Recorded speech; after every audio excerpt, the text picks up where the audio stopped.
Hey guys, it's me, Julia. This is my third time recording this video. The first time I was interrupted, and the second time my phone ran out of storage. So I'm hoping that third time's the charm.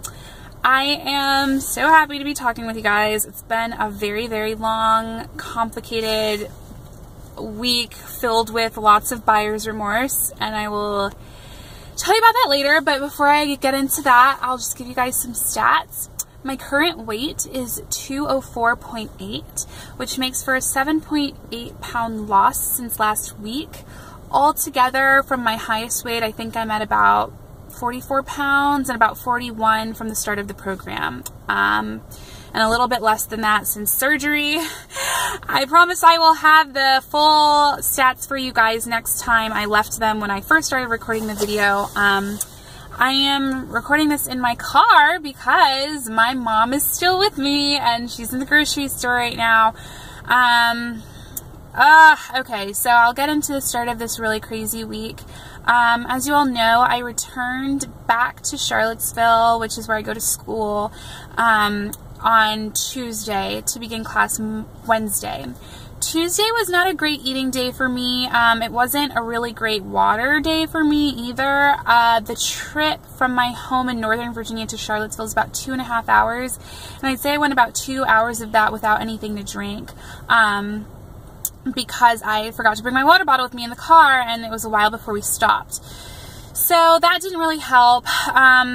Basically, Tuesday night, my mom was going to stay over with me anyways, and she took my pulse, and it was really high. It was about 120, 125, which told her that I was dehydrated. Told both of us I was dehydrated. I have not had an appetite or cravings of any sort since this whole process began, which is both a blessing and a curse. It is so uncomfortable for me to eat that it really, it's just, I have to force myself to eat, and it's really not fun to eat anymore, which is crazy because I never thought that I would get to the point where food wouldn't be fun, but it's not. So basically my mom called the advice nurse. We have Kaiser, so you can call an advice nurse basically any time of day or night. The advice nurse freaked out because I think I'd only had maybe about like 200 to 300 calories that day, which is normal for me at this point. But she said I had probably had low blood sugar, that I should eat sugar ASAP, nothing sugar free, just go for the full out sugar. Well, I was already not feeling very well, and I wasn't going to eat something with sugar to cause dumping, and this nurse knew that I had gastric bypass, but she was freaking out, saying I was going into starvation mode, which was freaking my mom out, whereas I'm just feeling like this is kind of normal for gastric bypass patients. I don't know, I could be wrong.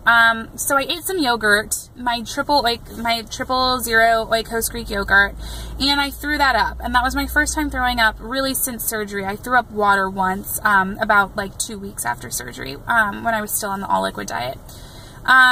I was actually really about 1 week. But anyways, so it wasn't a great night for me. I tried to stay hydrated after that. The next morning, my mom took my pulse. It was back down to about 90. But she called my PA and told him about the night before, and he freaked out, and said that I needed to go to the hospital to get some IV fluids. Well, Wednesday was a pretty busy day for me schedule-wise. I had a meeting from like 10 to 1, and then I had class from about 3:30 to 9 o'clock at night. And I am not really at a position or at a school where missing a day, even if it's the first day, is really an option. I've had classes where professors will actually teach content the first day. Like, some people will use it as a syllabus day, but others will actually teach actual content. And what's even worse is that if you're in a class with like an overflow class, like a class with a lot of people in it, and there are people on the wait list, sometimes people on the wait list will sit in on class, and if someone who's on the actual roster is not there, the professor will just go ahead and cross off their name. You won't have the class anymore, and the person on the wait list will have your spot, and then you're on the wait list in position like 78 or something. So I was going crazy. I was boo-hoo crying, and my buyer's remorse was like at an all-time high because I could, like, drinking and eating were making me feel sick. I was already feeling sick. I was very upset that I wasn't going to be able to go to work to make money or to school, and it was just terrible. It was terrible. So I went to the hospital. We went to the emergency room. After about a couple hours there, I'd already gotten the fluids. They said that they thought I was a little bit dehydrated. as we suspected. But I feel like I'm probably always a little bit dehydrated, even if I get in all of my water. But they said basically that they thought I had pancreatitis because they took some blood work and the enzymes in my pancreas were a little bit higher than they should have been. So then I had to take a CT scan. I had to drink more really, really gross liquid stuff that I hate. And I was just having all of these flashbacks of right after surgery. I was so upset. So come about 10 o'clock at night, they're like, okay, we don't think you have pancreatitis because you have no pain in your pancreas and maybe these enzymes are just elevated because your CAT scan didn't show anything. So then it was Thursday. Still didn't go to any classes then. Had to email all of my professors. They were all cool about it except for one. But it was just really, really terrible. It was so bad. I'm supposed to go to chapter for my sorority tonight. I think that'll be my first time back out. I mean, luckily it wasn't so bad this weekend because I live in Virginia and it is very snowy. If you've seen, we've gotten totally pounded. There's like 2 feet of snow. So today was Monday. I don't have Monday classes, but classes were delayed until noon. It didn't really affect me. But I probably need to go to chapter tonight. There's some voting happening and I need to go to that, but I might not. I don't know. My mom is still really, really not sure about leaving me here. She just doesn't think I'm getting in enough protein. I'm definitely not getting in enough protein. I'm not getting in 70 grams. It's not happening because I'm having a really hard time with my protein shakes. And I don't know if anyone else has gone through this. I pray that it will subside and that eventually I will have an appetite and I will be able to eat things without my body having a fucking reaction to everything. I can drink water and it's like bubble, bubble, bubble, burp, burp, burp, like, ugh. Like that's literally how my body feels when I just drink water. So eating anything else is like that times 10. And I can keep it down. I've currently just been eating a lot of cheese and peanut butter because they're both high in protein.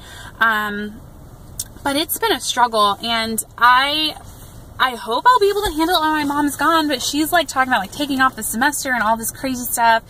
And that's just very, very stressful for me, on top of the fact that I'm missing so much work. I'm broke and I really need to go to work, and I want to go back to school. Like I want to see my friends. I have the teaching program at UVA where I go is pretty small, and so I'm really close with everybody in my program, and a lot of my teachers I've had before, so like they kind of know what's going on. Luckily 2 of my teachers that I have now knew that I was getting surgery, so it was easier for me to just say, hey, I'm having complications from the surgery I told you about. They totally get it. The professors for my other major are not so much, but I'm just hoping that at some point I can just go back to normal.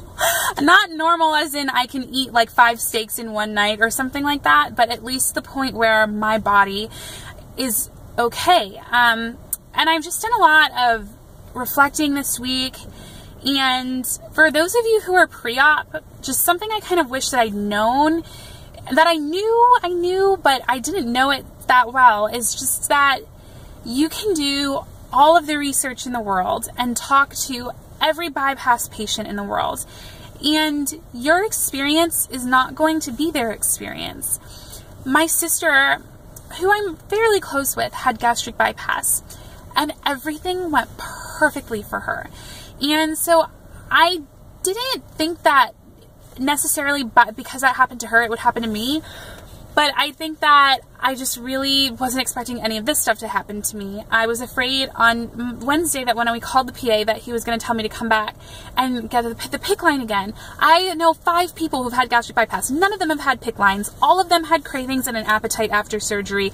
None of them had trouble getting in their protein or anything. And it's just that it's an odd feeling when you realize how much things change. So I think that that's just something that you have to be prepared for, because I was prepared for it, but just know that no matter how many videos you watch, your experience is going to be different.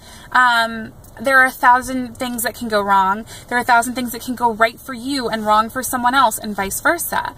I never thought that eating wouldn't be fun.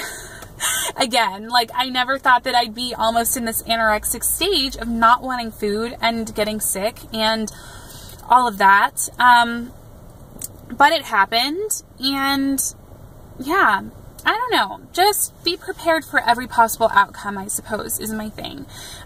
Is what I'm trying to say for pre-op people. If that's one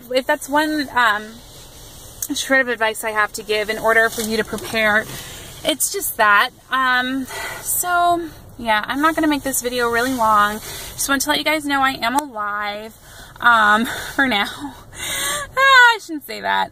But if you have any tips, or any advice about if things get better or not, because I am on the struggle bus, and I love that I'm losing weight, but I can't feel very proud about it or very happy about it because I'm scared that it's for the wrong reasons. Yeah. So I guess I'll be seeing people maybe tonight and tomorrow. I'm like kind of getting that feeling like, oh my gosh, are people going to realize that I've lost 40 pounds almost? I don't know. That's exciting though. I'll let you guys know about that next week. But if you just have any advice, the protein shakes for me at this point are basically a no-go. I can't. I just can't. I can't. As they say where I'm from, I researched it and I can't. So if you have any other high protein, easy to go down, I've basically thrown out my surgeon's diet. The fish is not happening. The fish is happening a little bit. I can still get down the tilapia, but the only fish is not happening. So I'm open for all soft food kind of high protein ideas because I need it. I need to get there. So thank you guys so much for watching and listening to me ramble. Wish me good luck with my actual first week of classes, and I hope you guys are staying warm out there. I don't know, you can't really, I would show you guys, but I don't think you can really see the snow outside at this point because I'm in a parking lot. But yeah, shoot me your ideas because I'm struggling and I don't want to faint in class, which I think is my mom's worst fear, and I'm not taking the semester off, which is what my mom wants, probably secretly. Alright guys, have a great week. Thanks for watching again. Bye.